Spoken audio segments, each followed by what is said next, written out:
Welcome back, dear students. This question is from GATE 2017 exam. It is for 2 marks. Let us first read the entire statement, then I'll explain it to you.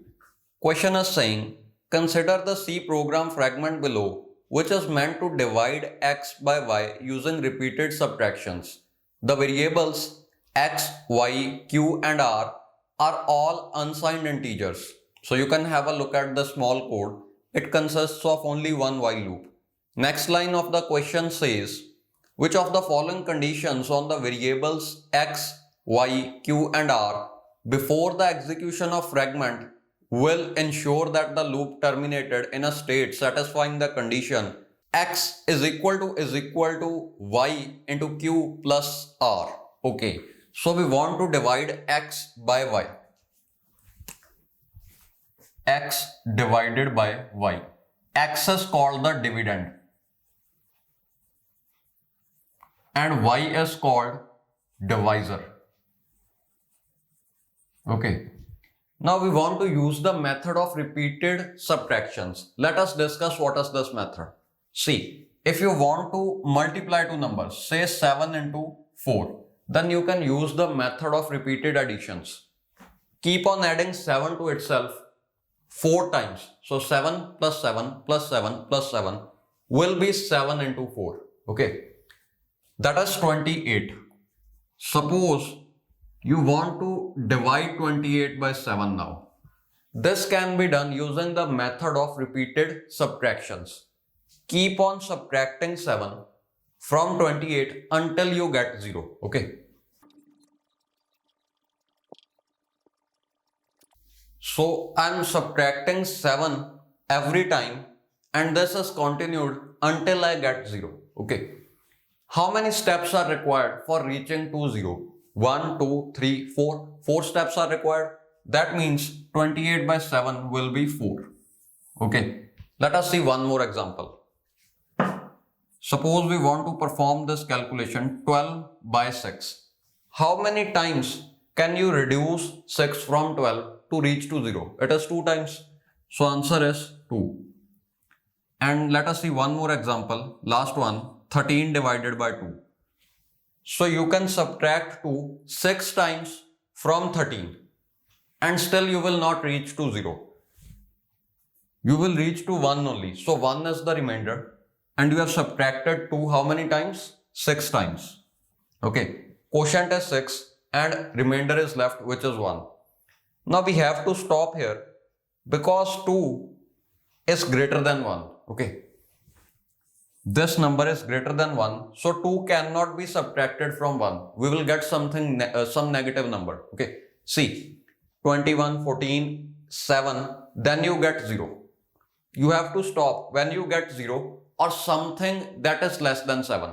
Suppose in last step you got, say, 3. Okay, 7 minus 7 is 0, but suppose you got 3.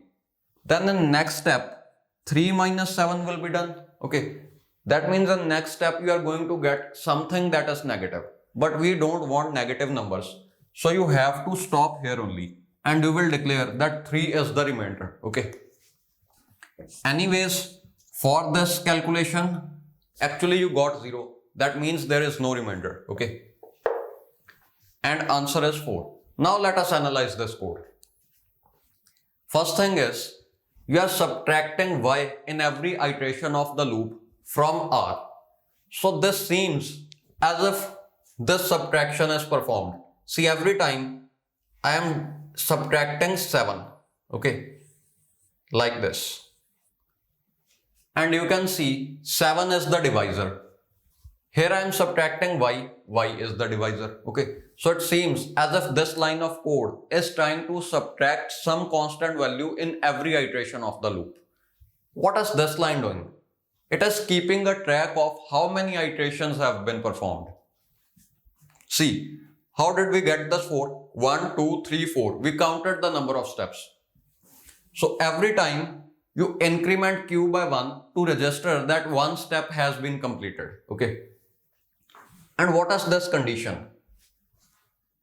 This condition says keep on doing these things until r is greater than or equal to y. That means whatever you are getting if it is greater than or equal to 7, just perform the next step. If you get something that is less than 7, declare it the remainder. Okay. Now let us also see what are these things. In question they are saying, when this code has completely been executed, we want this condition to be true. X is equal to y into q plus r. This line seems familiar. Dividend is equal to divisor into quotient plus remainder. And these variables, q represents quotient, r represents the remainder. Okay. So they are named in such a way that it will help you in solving the question. Okay. This is the quotient and r is remainder. Now see, they are saying if after executing this entire code, we want that this condition must be true, then from where should we start? That means before starting out of these four, which condition should be true such that in ending this scenario occurs. Okay. So let us see. Every time from x you are subtracting y. Okay. According to the real method, you have to keep on subtracting y from x until you reach 0. But here you are subtracting y from r, which is the remainder. That means in starting we must have written this line. Whatever is the value x, it has to be saved in r. Okay. That is the only way this code will work, because from this we want to subtract this. So I'm taking this value, I'm saving it in r. Okay. So this will work. That means r is equal to 0. This can be rejected. Initially r should not be 0. R should be this value, whatever x is. Anyways, let's see one more thing. Now initially, how many times have you executed this step? Here, when you haven't even started the loop, this step is executed 0 times. Okay. See, here you want to start counting from 0. 0 steps, 1 step, 2 step, 3 step, 4 steps. That means initially the quotient must be 0. Okay. So here in starting, q must be initialized with 0. If you have entered this loop 7 times, then every time you will do plus 1 and q will become 7. Hence you have counted how many steps have been performed or how many times you have reduced y from r. Okay. So that quotient will contain the value that is accurately representing the quotient. Okay. Q will contain that value. And one more thing. Y cannot be 0. Okay. So you can see which option matches. So y cannot be 0. So if you consider these three things, you can see option number C will be true. See, q is equal to 0 is true because we have assigned the value 0 to q. So 0 is equal to 0 is true. So option C is true, and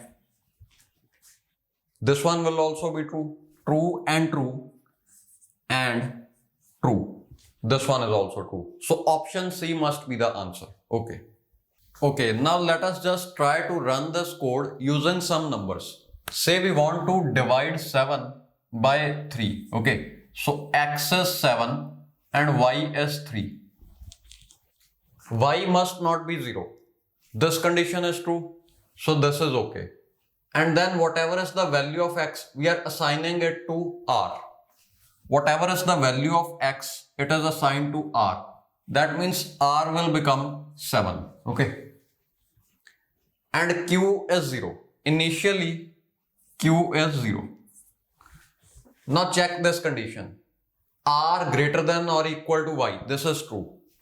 R is 7 and y is 3. So r is greater than or equal to y. That means r is equal to r minus 1 will be done. So 3 is subtracted from 7 and you get 4. And q is equal to q plus 1. That means increment q to indicate that one time you have performed this step. Okay. Now again check the condition. R is greater than or equal to y. 4 is greater than or equal to 3. This is true. 4 is actually greater than 3. Okay. So just perform this step. reduce 3 from 4. So you will get 1. Okay. And then increment the value of q. So whatever is the current quotient, it is incremented and it becomes 2. Now this condition will become false. R greater than or equal to y means 1 greater than or equal to 3. That is false. So you will come out of the loop. Okay. That means by performing this division, you will get remainder that is 1 and the quotient will be 2, which is actually correct. Okay. 3 into 2 is 6 and 1 is the remainder. Thank you very much for watching this video. I hope you have a good day.